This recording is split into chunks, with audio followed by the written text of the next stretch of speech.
Jenny, ano ang naging babala ng Russia hinggil sa naturang spy satellites? Erwin, naglabas ng pahayag ang Russia na hindi lingid sa kanila ang paggamit ng Estados Unidos ng commercial satellites upang gamitin sa pagmanman sa kanila. Ayon kay Maria Zakharova, Foreign Ministry spokesperson ng Russia, nagbigay lamang ito ng lehitimong dahilan upang magiganti sa kanila.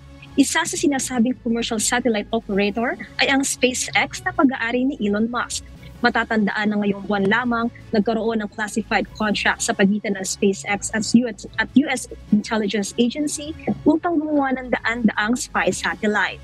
Naging controversial naman ang balitang gumagamit ang Russian forces ng Starlink terminals na produkto ng SpaceX. Itinanggi naman ito ni Elon Musk at sinabing hindi ito kailanman nagbenta ng anumang produkto sa Russian military. Balik sa iyo, Sherwin.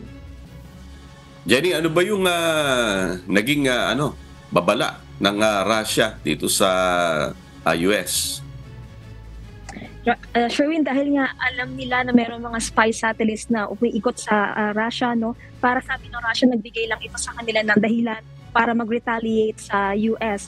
Even the military can actually parang gumante sa US dahil sa pinakita nilang mga spy satellites na gumagala nga sa Russia. Sherwin.